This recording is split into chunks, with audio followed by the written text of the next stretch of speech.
Hello Vijayawada, ఎలా ఉన్నారు అందరూ? వేదికను అలంకరించిన పెద్దలకి, ఈ కార్యక్రమానికి విచ్చేసినటువంటి పెద్దలు, నగర ప్రజలకి, ఎంతోమంది తాలూకా కలయిక ఈ యొక్క ఉత్సవం, కళాకారులకి, చిన్నారులు అందరికీ కూడా మరొక్కసారి నా తాలూకా శుభాకాంక్షలు తెలియజేస్తూ హృదయపూర్వకమైనటువంటి నమస్కారాలు తెలియజేసుకుంటున్నాను.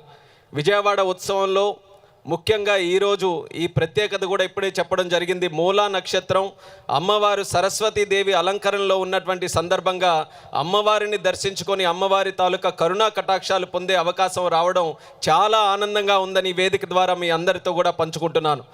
మనకి చిన్ని గారు మొట్టమొదటిగా ఈ యొక్క ఉత్సవాన్ని నా గురించి చెప్పినటువంటి సందర్భంలో మీరు కూడా ఖచ్చితంగా ఏదో ఒక రోజు రావాలి, చాలా గ్రాండ్గా ఇది ఏర్పాటు చేస్తున్నామని అంటే, నేను నా తాలూకా స్కెడ్యూల్ చూసుకొని ఏదో ఒక రోజు అన్నప్పుడు తెలియకుండానే 29 అని అంటే ఆయనే చెప్పారు మూలా నక్షత్రం అద్భుతమైనటువంటి రోజు అని.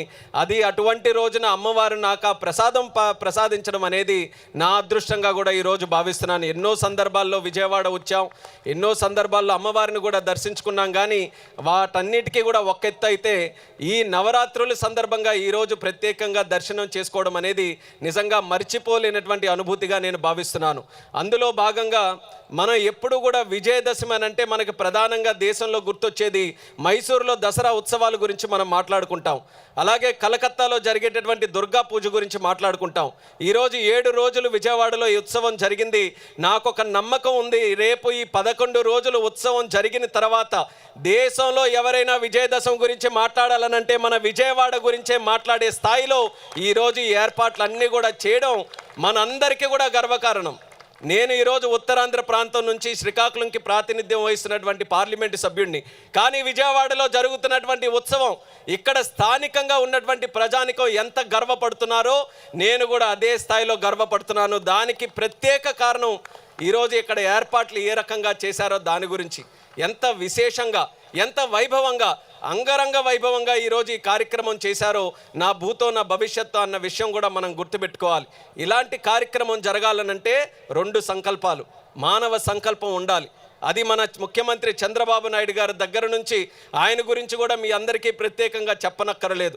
ఒక విషయం కానీ, ఒక విజన్ కానీ, ఒక కార్యక్రమం కానీ పట్టుకున్నారనంటే అది 100% సక్సెస్ఫుల్గా ఎలా చేయాలన్నది ఒక సర్జరీ చేసే డాక్టర్ ఎంత శ్రద్ధ వహించి చేస్తారో అదే రకంగా కార్యక్రమాలు కూడా సూపర్ హిట్ చేయడానికి ఆలోచనలు, గైడెన్స్ ఇస్తున్నటువంటి మన ముఖ్యమంత్రి చంద్రబాబు నాయుడు గారు, అలాగే యువ నాయకుడు నారా లోకేష్ అన్న గారు, దానితో పాటు ఈరోజు టీం మెంబర్స్ అందరినీ కూడా చూస్తున్నాం.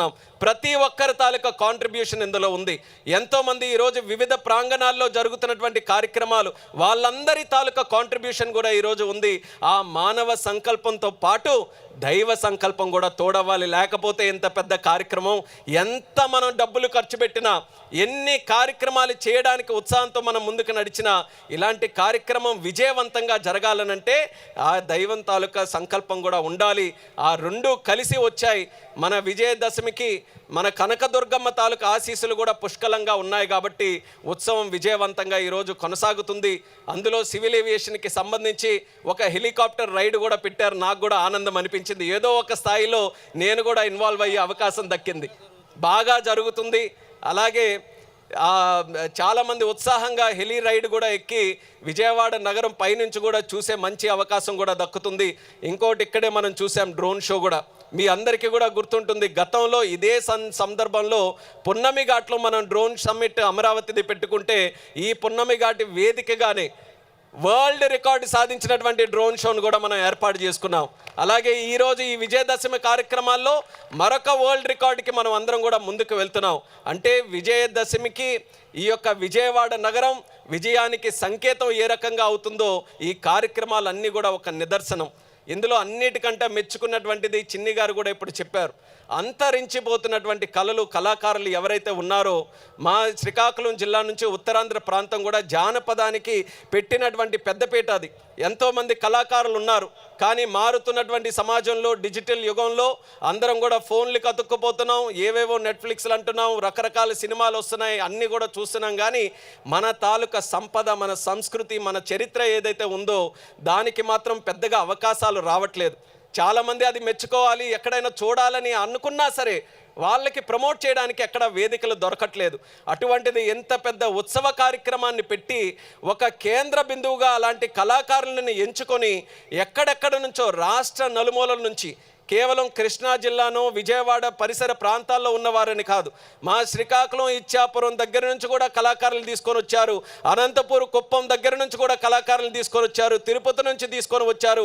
అందరికీ కూడా ఆహ్వానం పలుకుతూ ఈ యొక్క వేదిక వాళ్ళందరికీ కూడా వాళ్ళ సంపదని మనందరికీ కూడా చూపించే గొప్ప అవకాశం రావడం, అది కూడా బహుశా ఆ దైవం ఇచ్చినటువంటి ఒక సంకేతంగా మనం భావించాలని కూడా ఈ సందర్భంగా తెలియజేసుకుంటున్నాను.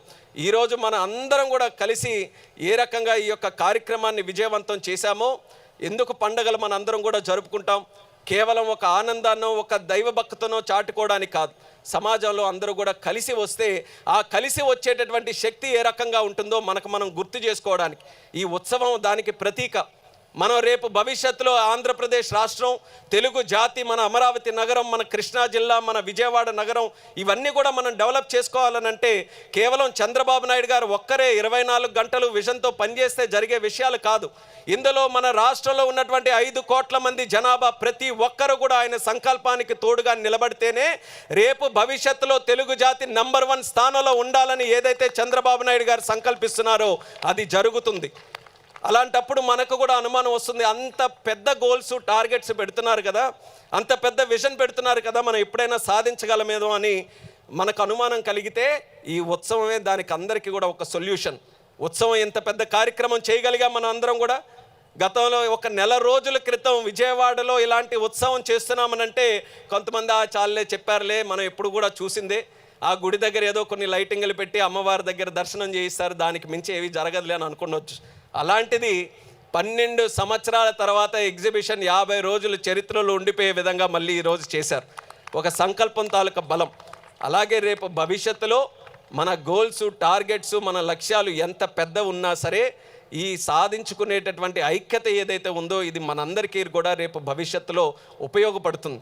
అభివృద్ధి 2 రకాలు ఎప్పుడు కూడా మనం గుర్తుపెట్టుకోవాలి. ఒక అభివృద్ధి భవిష్యత్తు కోసం మనం చేసేది, ఆ భవిష్యత్తు మనకి భరోసా ఇస్తుంది, భవిష్యత్తు కోసం ఆలోచించి చేసే మన తాలూకా కార్యక్రమాలు. అలాగే మనకి అభివృద్ధి ఒకటి గతంతో కూడా నేర్చుకున్నటువంటిది ఉంటుంది, గతంతోని బాధ్యతతో వస్తుంది. ఆ గతంలో నుంచి మనం నేర్చుకునే అభివృద్ధి మన కళలు, మన సంస్కృతి, మన సంపద, మన చరిత్ర, వీటన్నిటిని కూడా మర్చిపోతే మూలాలు లేనటువంటి చెట్టులాగే ఏ గాలికి ఏ తుఫానికి ఎప్పుడు పడిపోతుందో తెలియదు. అటువంటిది గొప్ప సంపద, గొప్ప సంస్కృతి మన తెలుగు వాళ్ళకి, మన ప్రాంతానికి ఉంది. ఇక్కడే పక్కన ఎగ్జిబిషన్ పెట్టారు. విజయవాడ లాంటి నగరం తాలూకా చరిత్ర కూడా ఎంత గొప్పగా శతాబ్దాలు కలిగినటువంటి చరిత్ర ఉంది. అలాంటి ఎన్ని ప్రాంతాలు మన ఆంధ్రప్రదేశ్లో ఉన్నాయి. మనకైనా తెలుసా?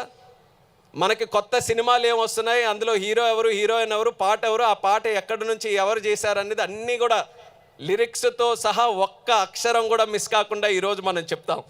కానీ మన ప్రాంతంలో పెద్దవాళ్ళు ఎవరు, మన ప్రాంతం నుంచి హైలైట్ అయిన వ్యక్తులు, మన స్వతంత్రం కోసం పోరాడిన వ్యక్తులు ఎవరు, మన ప్రాంతానికి ఉండే చరిత్ర ఏంటి, ఏ రాజుల పరిపాలనలో ఏ రకంగా పరిపాలించారు, ఇవన్నీ కూడా మనకు తెలియవు. ఆ అభివృద్ధి కూడా మనం అందరం కూడా నేర్చుకోవాలి. 2 కళ్ళులాగా భవిష్యత్తు తాలూకు అభివృద్ధి, గతంలో జరిగిన అభివృద్ధి రెండింటినీ కలిసికట్టుగా ముందుకు నడిపించాలి. ఆ అద్భుతమైనటువంటి కార్యక్రమం ఈరోజు విజయవాడ ఉత్సవంలో జరగడం అనేది నాకు కల్లారు విందుగా ఈరోజు ఈ కార్యక్రమం అంతా కూడా జరుగుతుంది. నేను కూడా మా రథసప్తమి ఉత్సవాలు అరసవిల్లిలో జరిగినప్పుడు కార్యక్రమం చేశాం. కానీ ఆ స్కేల్కి ఈ స్కేల్కి చూస్తే 10 ఉత్సవాలు చేస్తే ఎంత భారీగా ఉంటుందో అంత భారీగా ఈరోజు విజయవాడ ఉత్సవం చేశారు. ఒక ఎల్డర్ బ్రదర్ లాగా ఈరోజు ఈ ఉత్సవ కార్యక్రమం రాష్ట్రంలో ఉన్నటువంటి ఉత్సవ కార్యక్రమాలన్నిటికీ కూడా ఒక దిక్సూచిగా, రేపు ఎక్కడైనా ఏ జిల్లాలైనా ఏ ఆలయమైనా ఏ ఉత్సవానికైనా ఒక కార్యక్రమం జరిగితే ఖచ్చితంగా ఈ టీం మెంబర్స్ అందరినీ కూడా వచ్చి ఎలా చేశారయ్యా మా దగ్గర కూడా చేసుకోవాలి అన్న స్థాయిలో ఈ యొక్క కార్యక్రమం చేశారు. ఇది నిజంగా విజయవాడకి ఎప్పుడు కూడా గుర్తుండిపోయే విధంగా ఉండిపోతుంది. ఇక్కడతో ఆరంభమైంది. మేము కూడా మొన్ననే వచ్చి ఉపరాష్ట్రపతి గారిని ఇన్వైట్ చేయాలి అని అంటే కాస్త అనుమానంగా వెళ్ళాం. ఉపరాష్ట్రపతి గారు అని అంటే పిలవడం వరకు అపాయింట్మెంట్ వస్తుంది, పిలుస్తాం, కానీ అది వస్తారో లేదో అనేది ఆయన తాలూకా జ్యూరిస్డిక్షన్లో ఉన్నది, ఆయన డిస్క్రిప్షన్లో ఉన్నది, మనం చెప్పలేం. కానీ ఒక పట్టుదలతో వెళ్ళాం. చిన్ని గారు వచ్చారు ఇన్విటేషన్తో, సతీష్ గారు అందరం కూడా కలిసి వెళ్ళిన తర్వాత అమ్మవారి గురించి మేము చెప్తుంటేనే అమ్మవారి గురించి నాకు చాలా బాగా తెలుసు. అటువంటిది అమ్మవారి తాలూకా కార్యక్రమం జరుగుతుంది, ఉత్సవాలు నవరాత్రుల సమయంలో జరుగుతుందనంటే నేను ఖచ్చితంగా వస్తానని ఆయనే ఒక ప్రత్యేకత చెప్పారు. వైస్ ప్రెసిడెంట్గా గెలిచిన తర్వాత నేను ఏ రాష్ట్రానికి కూడా వెళ్ళలేదు. నేను పెట్టుకున్న మొట్టమొదటి రాష్ట్రం ఆంధ్రప్రదేశ్ రాష్ట్రం, అది కూడా తిరుపతి నేను పెట్టుకున్నాను. కానీ అమ్మవారి తాలూకు ఆహ్వానం వచ్చిందనంటే నేను ముందుగా అమ్మవారినే దర్శనం చేసుకొని వెంకన్న స్వామిని దర్శనం చేసుకుంటానని ఉపరాష్ట్రపతి గారు కూడా స్వయంగా ముందుగా ఇక్కడికే వచ్చారనంటే ఇందాక చెప్పినటువంటి దైవ సంకల్పం. ఉపరాష్ట్రపతి దేశానికే మొట్టమొదటిసారి గెలిచిన తర్వాత ఢిల్లీ దాటి మన దేశంలో ఎక్కడైనా అడుగు పెట్టారంటే అది మన విజయవాడ ప్రాంతంలో. ఎంత గొప్ప విశేషం మన అందరికీ కూడా. ఇది మన అందరం కూడా ఆ కాన్ఫిడెన్స్తో ముందుకు వెళ్ళాలి. మన రాష్ట్రం చాలా పవర్ఫుల్ రాష్ట్రం. కొంతమంది దీన్ని కిందకి దించాలని, లేకపోతే మనలోనే మనం అనుమానాలు క్రియేట్ చేయాలని, మనం ఏమీ సాధించలేమని 10 మంది 10 రకాలుగా చెప్పొచ్చు. కానీ ఆ కోటలని, ఆ ద్వారాలని తెంచుకుంటూ ముందుకు దాటాల్సినటువంటి బాధ్యత ప్రతి ఒక్క తెలుగువాడిలో ఉంది. అందుకనే ప్రత్యేకంగా మరొకసారి మీ అందరికీ కూడా ఈ ఉత్సవం ద్వారా ఈ ఉత్సాహం ఏదైతే కనబడుతుందో మరొకసారి మీ అందరికీ కూడా శుభాకాంక్షలు తెలియజేసుకుంటున్నాను. ఈరోజు కనకదుర్గమ్మ అమ్మవారు బంగారంలాగా ఎలిగా మెరిసిపోతుంటారో విజయవాడ నగరం కూడా అలా మెరిసిపోతుంది. ఏ కార్నర్కి వెళ్ళినా సరే ఉత్సవం తాలూకా ఉత్సాహం ప్రతి దగ్గర కూడా కనిపిస్తుంది. అంత చక్కగా ఏర్పాటు చేసినటువంటి టీం మెంబర్స్ అందరికీ కూడా నేను జస్ట్ చిన్ని గారి పేరు తీసుకుంటాను, కానీ ఆయనతో పాటు అందరూ టీం మెంబర్స్ కూడా ప్రతి ఒక్కరికి నా తాలూకా అభినందనలు తెలియజేసుకుంటున్నాను. నవరాత్రులు అలాగే ముందుగానే దసరా శుభాకాంక్షలు, దీపావళి శుభాకాంక్షలు కూడా ప్రతి ఒక్కరికి ఈ సందర్భంగా తెలియజేసుకుంటూ నన్ను ప్రత్యేకంగా ఆహ్వానించి ఈరోజు చీఫ్ గెస్ట్గా పెట్టినందుకు కూడా ఉత్సవ కమిటీ మెంబర్స్ అందరికీ నా ధన్యవాదాలు తెలియజేస్తూ సెలవు తీసుకుంటున్నాను.